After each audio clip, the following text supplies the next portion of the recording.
past the quarter mark of the NHL season, right? So if we were to hand out some hardware right now, who would get those honors? I'll start with you for this one. We're going the Hart Trophy. Who's your MVP to this point?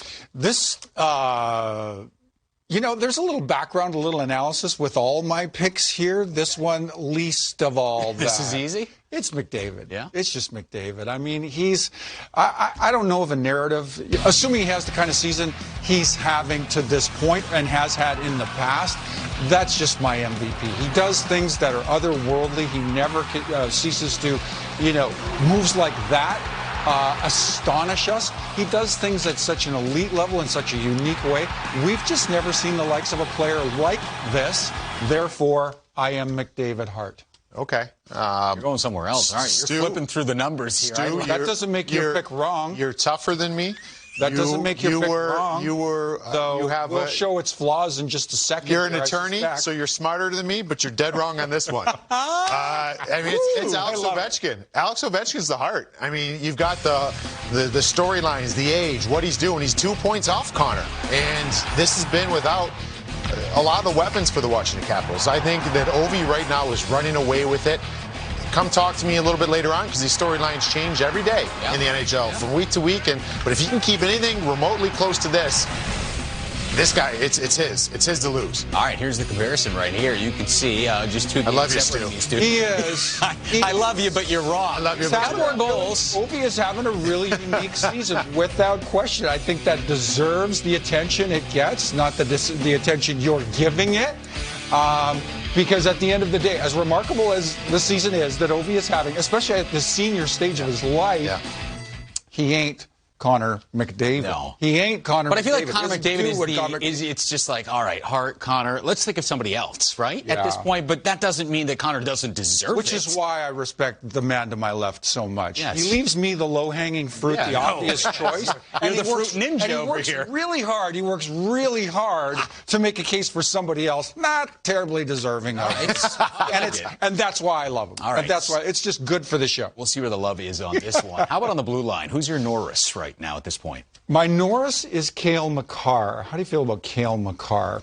And the reason We'll find out in a second. I want to know what your thoughts. The reason I'm strong on Cale Makar, now he's banged up this year. He probably misses 7 or so games on the rest of the field. But he's one of just 2, I believe, defenders that are clipping along at a point per game or better pace. He's over a point per And he's got, let me get my totals, 13 of which are goals. No other defender is in double digits. In fact, I think the closest defender, just in terms of goals scored, is something like 7 or 8. Yeah. Can't recall who that is. I put a premium on goals, and even when we're talking about a forward, and I put a premium on goals times 2 with respect to a defender, Cale Makar is dynamic. On pace for over 40 goals. The last defenseman to do that in NHL history, Paul Coffey and Bobby Orr. So points per game pace, it's kind of decidedly Cale Makar.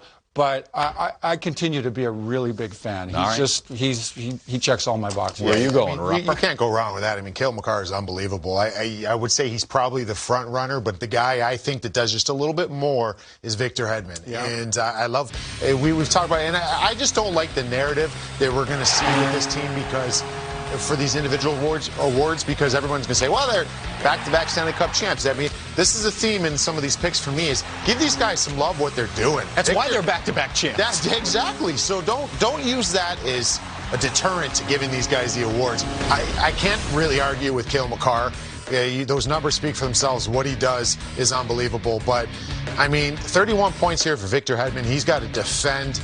He's got to lead this team defending every night, and he does that. Plus 13. Either of these guys, it's a pick-em for me.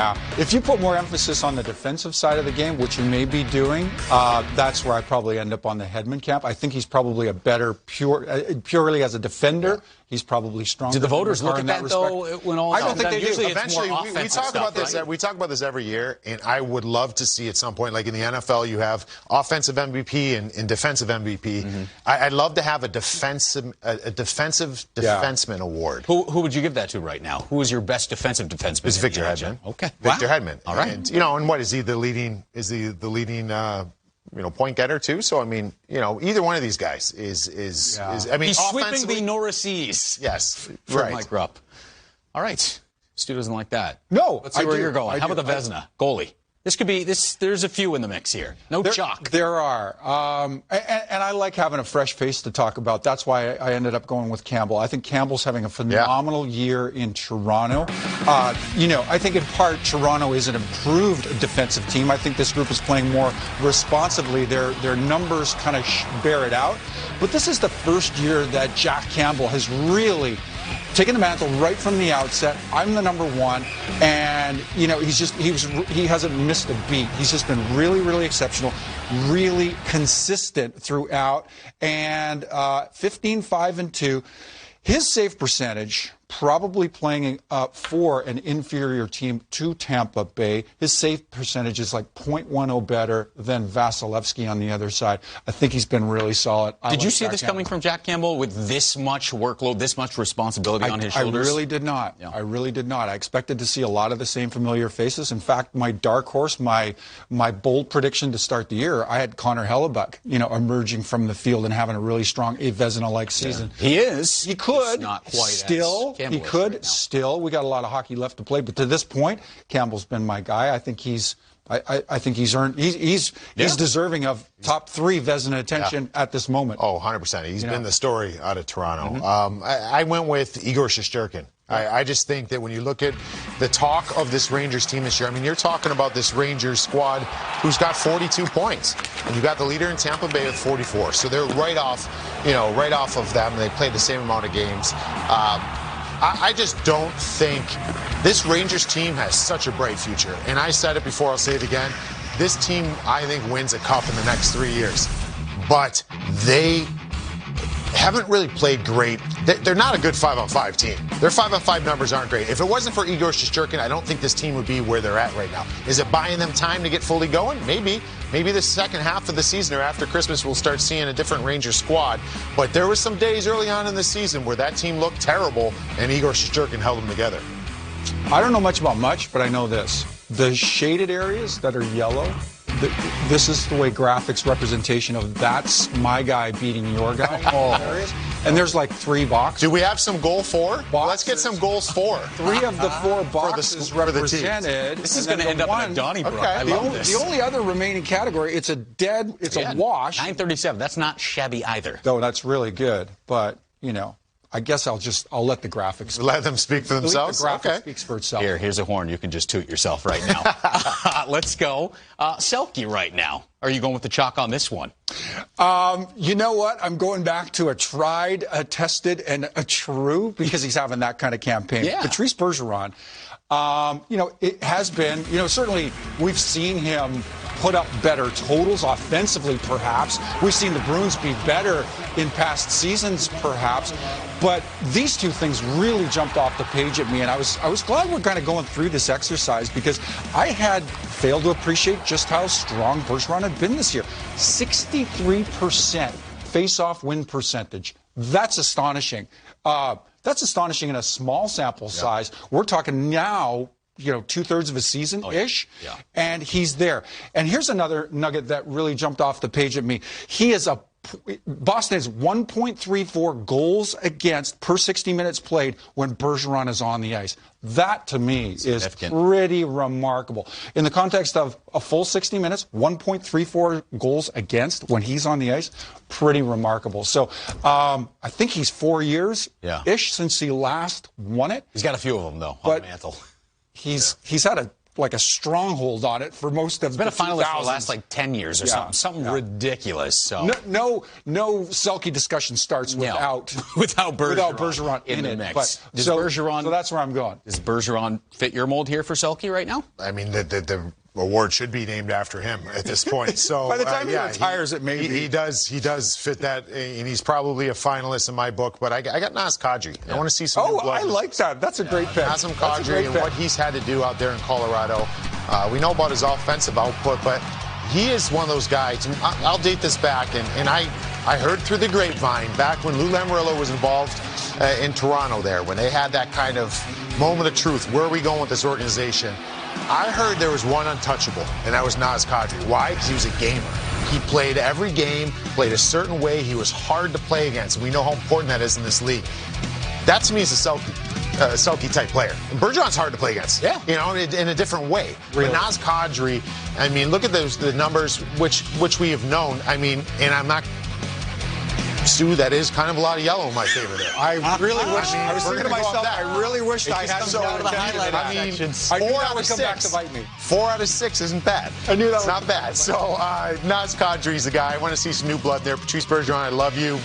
You're a finalist, but I want to see Naz Kadri get this one. I like that. All right, two very willing combatants right there. How about the rookie of the year, the Calder? Who's your front runner at this point? I think it's hard to go with anybody other than young Lucas Raymond in the Detroit organization.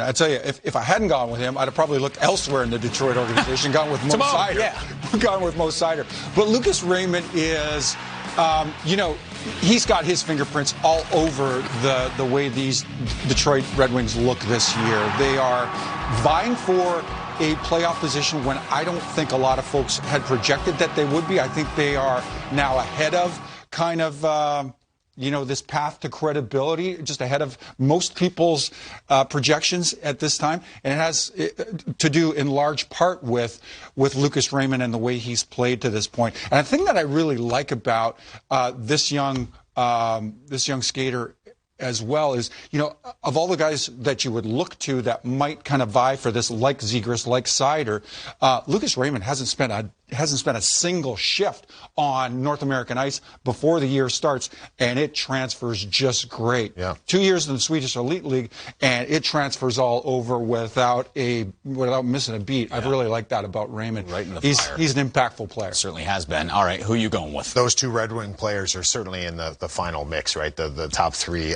The other guy that I would throw in there that I love is Trevor Zegras. Yep. And what he's brought a lot of buzz. But also the one thing that I want to pay attention to is this Anaheim team, can they sustain the way they've been playing? I think there needs to be credit given when you're voting on these things, especially with a rookie, for a team that's in the playoffs and a team that is figuring to be in the playoffs and fighting for a division lead that like Anaheim is. Because I don't want it, I'm not discrediting what's happening in Detroit. Oh. But someone needs to get ice time on bad, not great teams, okay?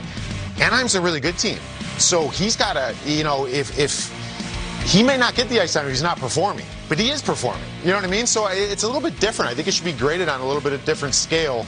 But that's all yellow in your favor there. That is what we call a clean sweep. That is a clean sweep. But what Trevor Zegras has brought, and I wonder how much goes into the voting as far as hype.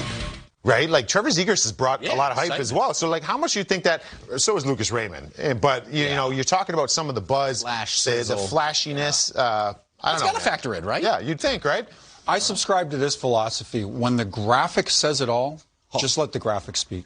Just let the graphics speak. All right, what is the graphic? Ran the table in the prior category, if I recall. What does the graphic say about your Jack Adams winner right now, to this point in the season? Well, I'm going with my old mentor / tormentor, Daryl Sutter. Had him for 3 years in Chicago. And honestly, like the last 3 times, perhaps, Daryl got hired, I'm saying to myself, gosh, I thought the game had passed him by. He has done a phenomenal job with these Calgary Flames.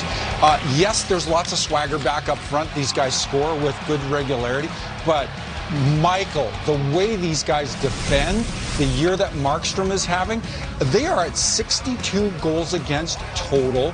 And, I mean, nobody in the league is really close to there. So I love how they've kind of built it. Daryl's done a fabulous job of getting everybody to buy in. I love the way he's gone about it. This was a tough category to pick. There are other people. John Hines in Nashville, I think, is a strong contender for this as well. But I went with Daryl for old home's sake. I think we see who Rupper's going with there. Yeah, right? We just saw a bunch of shots of Coop there. I actually found that this wasn't very hard to pick at all. I went with John Cooper, because John Cooper, you're sitting there, and that's my point I want to make about the Tampa Bay Lightning.